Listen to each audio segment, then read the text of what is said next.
What's up, guys? Hope you're doing well. I never thought I would have been saying this, but yes, the DoorDash vs. GrubHub war is officially on. If you watched my GrubHub video, you know that I made a ridiculous $37 an hour over the course of 3 hours. I made $112, which is just crazy. I've never done anything like that on DoorDash, so today I wanted to come on and see how much can I make in 3 hours on DoorDash. We are in prime lunch rush time right now. I want to hop on here because for the longest time I've just defaulted to DoorDash and assumed that that's what's best in my area because of the prior experiences that I'd had, but it seems like that might not be the case anymore. So we've got an order, we got to get going. We're going to see how much money we can make in 3 hours. And just like that, we were on our way. This first order was a short one to Taco Bell, and when I got there, I was more than amazed by the fact that the order was actually ready on time. And not only that, but the guy picked a pink lemonade for a drink. Pretty solid choice in my opinion. So after a pretty quick and pretty nice drive, I had made the fastest $5 of my life. All right, well, incredibly, that's one order done in 10 minutes. That took me 10 minutes on the dot, which is pretty impressive to make $5,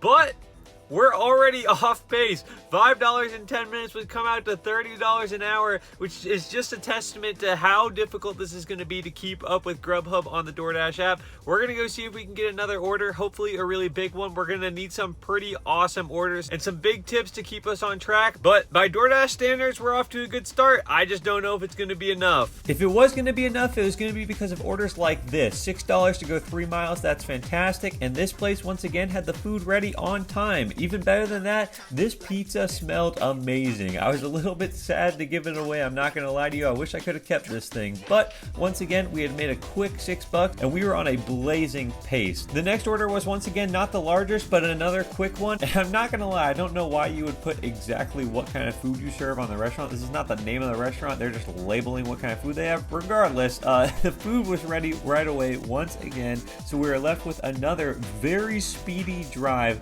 to make another very speedy $5.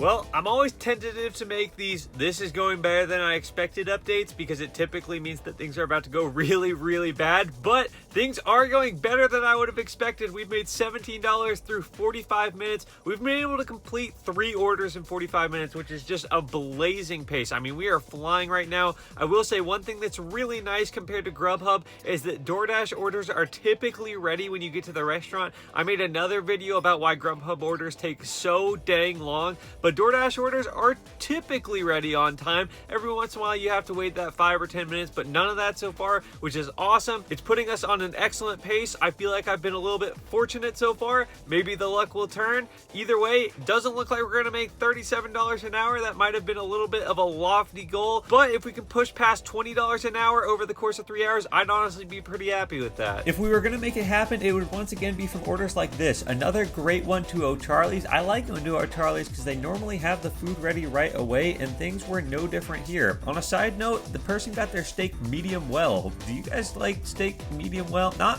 the way I would cook a steak, but regardless, this bag was absolutely massive. I thought the handle was going to break off of this thing. Luckily, it did not. However, unluckily, we hit ridiculous traffic heading to this drop-off. I mean, it was bad. I sat for a long time, and that did not help our pace whatsoever. What did help our pace was this phenomenal tip that the customer left. Always very happy to see that, as you can see. And then we got another great order to Slim Chickens, and I went running into that restaurant to get the food as fast as I possibly could. Once again, they had it ready right away, but unfortunately, this drop-off was at a Sam's Club, and if you've never been at a Sam's Club, yeah, they're enormous. And I had to park forever away because this Sam's Club was loaded up. Sure enough, when I got in there, it was just as busy inside, and I had a pretty difficult time finding the person, so that slowed me down and was unfortunate. And even more unfortunate than that, even though I was nestled between 2 hotspots, all of a sudden the orders dried up and I was left sitting in my car with nothing to do. Which is the perfect time to remind you that we are on the road to 500 subscribers, and if you have not already subscribed to the channel, you need to go ahead and do that, because at 500 subscribers, we are doing a 24-hour DoorDash challenge, and you're not going to want to miss that. But anyways, the next order was for a very nice sounding man named Justin. I'm sure he's a quality guy. Unfortunately, I could not get out of the Sam's Club parking lot. It actually took me so long that DoorDash sent me a message saying, "You don't appear to be heading towards the order." Yeah, DoorDash, thank you. I'm trying. But once we did finally escape the traffic, we had a quick pickup at Steak and Shake, then a quick drop off as well. Once again, I cannot emphasize how speedy things were going today. And even though we had to wait quite a while before we got our next order, it was a really nice one from Sonic. $6 to go less than a mile. You always take that. So here I was picking up the order. Thank you for choosing Sonic. Sorry about your wait. This is Aaron. May I take order? Oh, you're good. I have a DoorDash pickup for Emily. And the second that I was done telling her that, I actually got another order stacked on top of that. So I drove away from Sonic with a ton of food. It was piled high in the car. And once I got both those dropped off, I was running out the door because our 3 hours had come to an end. All right, well, here we are on the other side of our 3 hours. Our DoorDash money-making experience is over. And I gotta say, overall, there were some good times and there were some not so good times. But at the end of it all, I know you're wondering what we finally ended up with. And after 3 hours, we made $53.32 off of 8 deliveries, which is under $18 an hour, which is not phenomenal. It's not the worst that DoorDash has been lately. If I'm being totally honest with you, I was kind of pleasantly surprised in a way. I kind of started making this video thinking that it would be about how terrible DoorDash was. And to some extent, it kind of was. But overall, we made a decent amount at $18 an hour. However, that is a far cry from making $37 an hour on GrubHub. And yes, GrubHub did happen during the dinner shifts, which one could argue might have been a little bit busier. But regardless, I don't think it was $19 or $20 an hour busier. I mean, that's just an incredible jump from one to the other.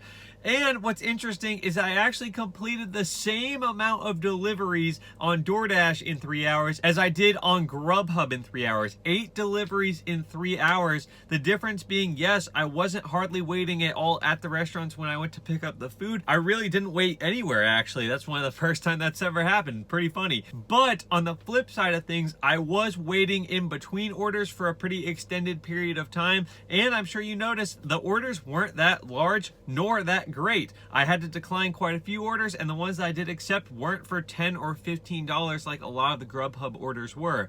So where does that leave us? I mean, at this point, I would still say that DoorDash has its merit because there is a higher order quantity. But I say that, and then on GrubHub, it has me lined up with orders all night long to where I'm literally never driving around waiting to get work. I had to work all night without any pauses in between, which was awesome. And then on DoorDash, obviously the quantity is higher, but you spend a lot of time denying because there are so many trash orders. So I will say, and honestly, I think I'm kind of talking myself into this as I'm explaining it, I do think that GrubHub might have DoorDash beat at this point. I mean, I know that they both have good things about them, but even the good things I was just trying to compliment DoorDash on, like order quantity, I kind of turned into a GrubHub argument. So I would say, in my personal perspective, GrubHub is probably the food delivery app that I should be using in the future. Now, whether or not that'll pan out, we'll have to see. You can probably expect more GrubHub videos here soon, I'm sure of that.